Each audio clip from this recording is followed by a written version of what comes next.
Well, right now that would be true. I only count, from my conversations with other teams, I only count two other sellers. The A's are selling, the Brewers are selling, and the Mets are trying to deal one starting pitcher from the Dylan G. John Neese portion of their buffet line. But basically, the Phillies are open for business, and they should be. It's time. They got, by my count, Mike, they've got at least 7 players they'd like to trade, and as I've mentioned to you in the past, you can't trade all of them on July 31st. You got to space it out. No, you can't. But one guy who, and I want to get your opinion on when they should try to trade him, is Jonathan Papelbon. He's seen his name in the news today, yesterday, all day. It seems like all week. It sounds like the Phillies are increasingly interested in moving him. A lot of people think, including yourself, that the Phillies may be looking to deal Papelbon sooner than later. What can you add to the Papelbon stuff? Right. Now, I have a story about this on ESPN.com. People can take a look at it if they want. But basically, here's what I've been hearing now the last few days is that the Phillies have been calling around to teams that they think might be a fit for Jonathan Papelbon and letting them know, A, he's available right this minute, and 2, they would be willing to eat more of the salary than they were in the past if it gets them a better player or better players in return. And I think that's telling us something, Mike. Look, Jonathan Papelbon's got a lot of money coming. He's got over $8 million left this year. He's going to vest that option. That's 13 more next year, so that's $21 million. And the sooner they move him, even if they have to eat whatever the portion is, that's a lot of money off the books. And I mean, face it, what do they need the highest paid closer in baseball for? They don't need him.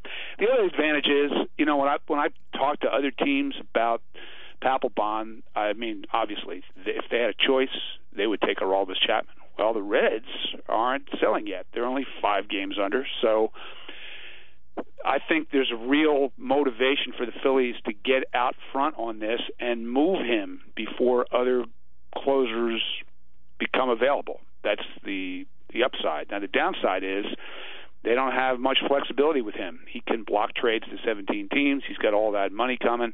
There are the familiar questions about whether you want him on your team, because he's obviously been very outspoken in the past, and he won't go anywhere to set up. You can't block a trade everywhere, but teams that were interested in trading him to pitch the 8th inning, they know they would not have a happy camper if that was the case. So I see a very limited market. Jayson Stark's with us, but that being the case, then, what kind of return can the Phillies get for Papelbon with the, willingness for them to keep or eat some of that salary? Will that help them get a better player back in return? Well, their stance up until the last week or so was they didn't want to pay very much at all of that money. So the money is, again, I've told you this in the past, you can use the money as a bargaining tool. We're interested in this guy. We're not trading that guy. We have to take on $21 million. All right, suppose you only have to take on 12. Suppose you only have to take on 14. That's a way to shuffle the deck a little bit. So they're clearly going to use that money and the ability to pay some of that money as leverage. Now, what's the best potential deal they could make? Well, we had a situation last year where, remember, Andrew Miller, who's now the closer for the Yankees, went from the Red Sox to the Orioles. And the guy who came back to Boston is probably the Red Sox best pitcher now, Eduardo Rodriguez. So we were talking about this last night because I was doing Baseball Tonight, and we never said this on the air, but this has a chance to be the John Smoltz for Doyle Alexander trade. That guy's special. So if you get something like that back, then you've done great. But I talked to a team that might potentially have some interest in Papelbon, not right this minute, and they were comparing him to K-Rod when the Mets were trading Francisco Rodriguez back in, I guess it was 2011, right? Now it was a similar situation. It was a veteran closer, proven closer, velocity declining, still good numbers, had some issues off the field, but didn't have the ability to block any trade, had no trade at all, and was making less money, and they didn't get very much at all. The players that the Brewers got back, that the Brewers traded to the Mets and the Mets got back, Danny Herrera, who is just a setup man in the big leagues, and a prospect who never played in the big leagues. So there's a wide range of opinion on what the Phillies can get back, but the Phillies need players. Have we mentioned that in the past? And if they don't get something that they consider to be valuable, somebody with a big league future, I see them hanging on and seeing what happens as they go along. Jayson Stark's with us. He is brought to you here by the people at Team Nissan, the spot where the checkered flag drops. And, Jay, according to some reports out there, the Mariners have checked in on Ben Revere. Apparently, the others, the Phillies have been asking for the moon, the sun, and the stars for Ben Revere. How do you read into some of those things? Is that normal to say, all right, you want Revere, we want your top guy, and then it goes back and forth, or is that ticking somebody off? Well, I mean, you saw that Ruben told Ken Rosenthal that the reports out there that the Phillies asked for James Paxton or Taijuan Walker were false, were made up. And, I tend to believe Ruben on this one. The Phillies have been trying to move Ben Revere for a long time. And, look, there are a lot of complaints about Ruben's asking price from a lot of people in the game about a lot of stuff. And this might tell us something about Ruben's reputation, maybe, among his peers, but I really don't believe that he asked for what the Seattle Times reported he asked for in this case. And I'm not sure how much smoke there is to Ben Revere to Seattle anyway. Yeah, and obviously he would be a guy that you wouldn't expect to get a whole lot back in return for, right? I mean, although you did trade Vance Worley, who was a nice, he'd look pretty decent on this team right now. Vance Worley, yeah, he'd certainly be on the pitching staff, right. But at the time, you have to remember what the Phillies' alternatives were. They were shopping in free agency for a center fielder because they didn't have one, and Shane Victorino had been traded, had moved on. Somebody had to play center field, and the alternative was to sign Michael Bourne for like $75 million or to trade for somebody like Ben Revere. So, you could understand why the Phillies made the trade they made. It isn't Vance Worley who may come back to haunt them in that deal. It's Trevor May, who's got a big arm and is starting to figure it out in Minnesota. Jayson, obviously the Phillies, you got to give credit to Ruben for signing Harang, 1 year, $5 million. He has not pitched well his last couple times out. So is this the time when a GM, says, look, I got to get rid of this guy before the cracks begin? Should he be on the phone trying to move Harang sooner than later? Well, they're not allowed to move him till next week. As a free agent, you cannot be traded by the team you sign with without your permission before June 15th. So that arrives on Monday. So I think, given the fact that Aaron Harang is coming off his 2 worst starts of the season, now would not be the time. They would like to see him pitch better. The last start against the Reds was a really weird start for that guy. He'd never in his career walked the first 2 hitters of any start and did it in that game, and then gave up all those home runs. Gave up as many home runs in that game as he gave up the whole season. And I think the suspicion is that the Reds obviously had him for so long, knew him, knew something about him, and I think there's some suspicion he might have been tipping pitches in that game. So it'd be really interesting to see how he pitches next time out. But he's one of those guys, because he's so available, where the stock goes up or the stock goes down every time he pitches. And I think I said this to you a couple weeks ago. Aaron Harang was not going to have a sub-2 ERA. So the sooner you traded him while he was still fresh and his numbers were still good, the better. Jayson Stark. By the way, Jay, I want to read off the lineup. Last week we talked about how historically bad the offense is. I want to see if you think this will help. Revere, Blanco, Franco, Ruff, Francoeur, Hernandez, Ashe, Rupp. Does that sound like it's going to help the historically bad numbers? I think you know the answer. Just awful. Look, that's a lineup where you got a left-hander pitching. The manager doesn't want to start Howard and Utley, and so he looks down his bench, and that's what's on his bench, right? Okay, we understand the reason that he writes out that lineup card. My problem is the construction of the roster. But I've mentioned this about 100 times this year. Well, and then, of course, I didn't mention that Kevin Correia is who they are hitting for, and the Phillies are going to send him to the mound tonight, who a lot of people listening probably have no idea who he is, where he came from. But what does him pitching tonight and his signing indicate to you? Well, I mean, the reason he's pitching tonight is because they finally got the memo that Severino Gonzalez was not ready. Okay, so that part of it makes sense. But I think you are onto something. I actually tweeted this after they signed him. When I was out there last weekend, one of their people said to me, "All right, if we were to trade Harang and Hamels, what would our rotation be? Who would pitch?" You know, they don't have enough players, enough advanced pitchers in their system to call up and plug in right now. So that's why you sign a veteran pitcher like Kevin Correia, who, look, he's not going to win a Cy Young, but he's actually had a decent career. You know, he's been around now for a long time. It's his 13th season in the big leagues.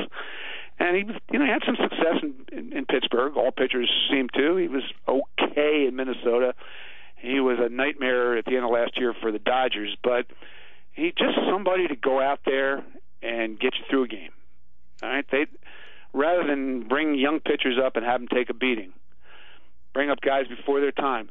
Somebody has to pitch, and you know your alternative is when you trade Harang, when you trade Hamels, you would have to get big league pitching back, so you'd have somebody to pitch.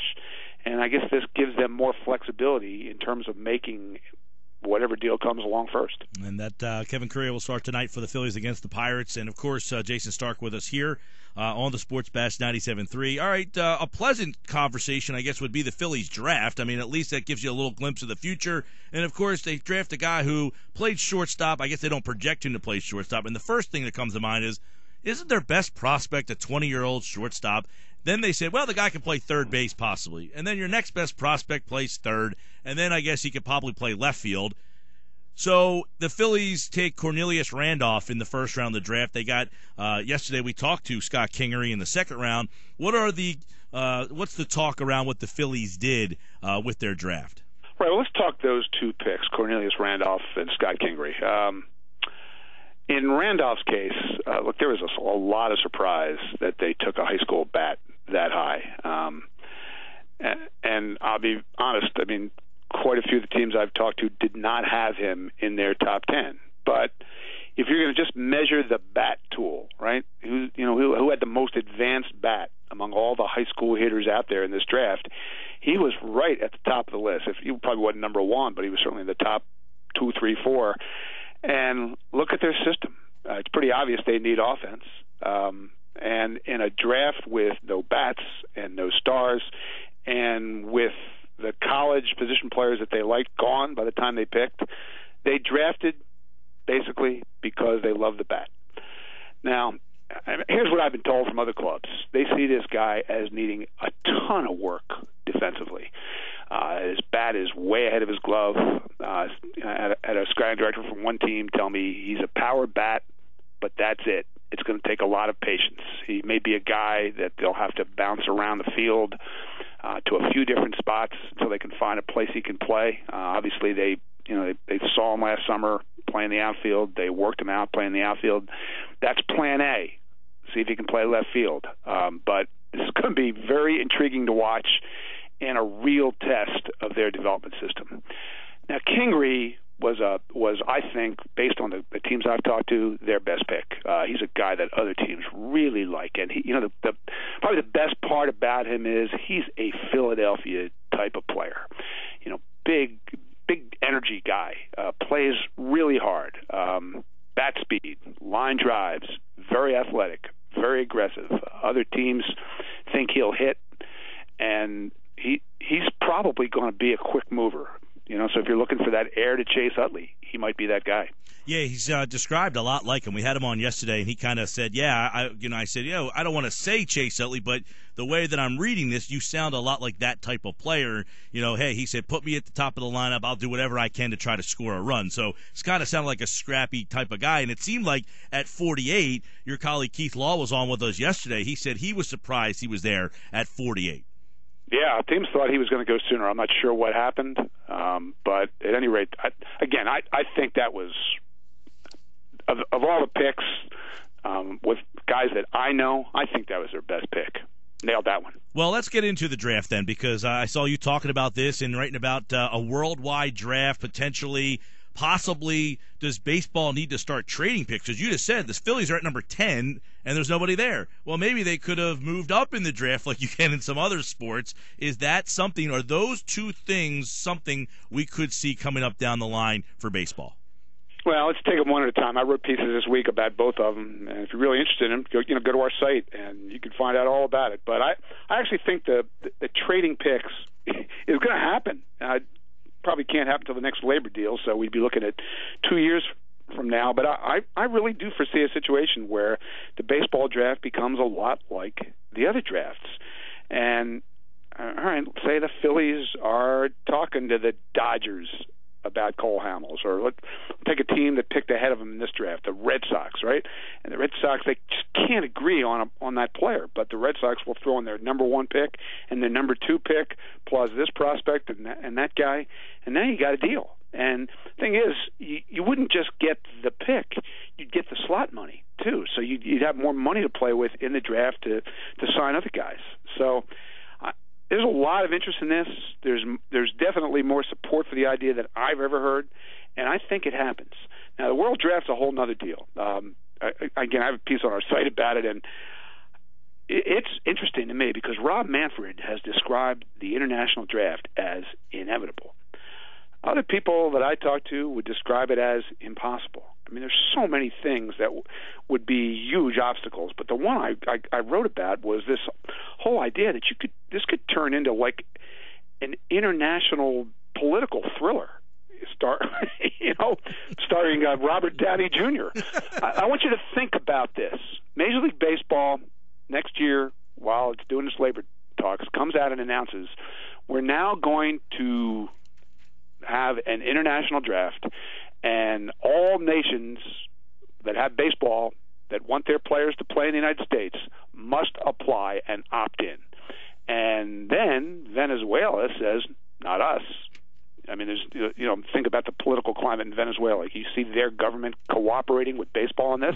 It seems dubious, right? The Dominican, there are a lot of questions whether the Dominican would cooperate. And the Dominican and Venezuela account for a huge percentage of the players in big league baseball. What would happen if those two countries said, nope, we are not opting in? The vibe I'm getting from people in baseball is we'd say tough. If you don't opt in, your players don't get to play here. And then you've got a standoff. You've got politicians involved, government involved, lawyers involved, and I don't know. Try to imagine Major League Baseball without Latin American players from the Dominican and Venezuela. Yeah. Can you see that going on for a couple of years? Wow. Well, the Phillies lineup would be not very good tonight then, because half of them would not be playing. Jayson, I know this kind of sounds like you got the Phillies drafting Amaro's nephew, Morandini, Brundridge, and T-Mac's kids. Is 40 rounds too many rounds for the baseball draft? I mean, is it just ridiculous that we're just drafting the guy from the neighborhood at the end of the draft? Well, they've cut down on the number of rounds, but let's face it, Mike. When you get down to your last few rounds, you're really just drafting to fill out the roster of your team in the Carolina League anyway. So what's the difference if you draft a few friends and kids' friends and employees' friends, or you go out and sign some free agents to fill out those rosters? We have reached a point where very few 40th round picks will ever play in the big leagues. All right. This is the days of Mike Piazza getting picked in the 55th round or something, and becoming an all-star and a Hall of Famer. You're not going to see that anymore. Well, that goes back to what I was kind of talking about a couple of weeks ago: is rookie ball, single A, low A, double A, triple A. Do they need to have all of these levels of baseball where you're just filling the rosters for some of these teams? Can they cut that down and get rid of some of this service time nonsense, get the best 25 guys playing, have a double A and a triple A, and really focus in on the guys who can actually have a chance to make it? Well, you got this whole thing figured out, huh? I'm going for commissioner. You have to have some sort of entry-level league, and you have to have a league below Double-A because that's the best of the best.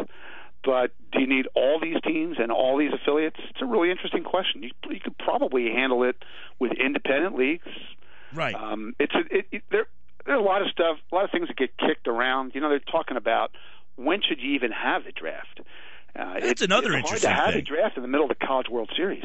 They're talking about possibly staging it in Omaha, like right before the College World Series starts, so at least you get some players there. The other thing that's been kicked around is to do it at the All-Star break, but that impacts the business of some of these teams with short season leagues like the New York Penn League. So there's a lot of business tentacles here that are very tough to untangle. Well, and that's like I talked to Kingery yesterday. I said, other leagues, you go through the combine, they got to do all these things. You're getting drafted. You got a game tomorrow night. There's no combine. There's no showcase. Nothing like this. I mean, these baseball GMs, they don't get as good of a feel of the guy they're taking as these other sports do. Yeah, right. And there's a lot of talk about how baseball needs some kind of combine. But when would you have it? Yeah, that's a really good point. Jayson Stark with us. Don't forget the Stark Truth, the book signing Saturday at Barnes & Noble at the Oxford Valley Mall in Bucks County, 3 to 5. He'll be with Ray Didinger signing the book. And then the following Saturday right here in Jersey at Barnes & Noble in Marlton, 2 to 4, also with Ray Didinger. That is the last signing before Father's Day, so make sure you make an appointment to get Jay and Ray together to sign the book for you. Bring it to the beach. It's really hot today. Now's the time to get that book for the beach because it is hot down here today, buddy. Last thing, the Phillies awful on the road. They've won 8 road games this year, Jay. How historically bad are they at this point of the season? Well, I think they've actually only won 7, right? Is it 7? Unbelievable. They've played 30 road games. They have won 7. Ooh. They're on pace to go 19-62 on the road this year. Now, if they do, they would just obliterate the record for fewest road wins by a Phillies team since they went to the 162-game schedule. That's 27 is that record by the 88 team. And they've got a chance to break or match the all-time record for fewest road wins since we went to the 162-game schedule. That record's 17 by the 63 Mets and the 2010 Pirates. And this team is on pace for 19. Well, 7 in a row, 9 of 10 on the road. It's hard to remember their last road win.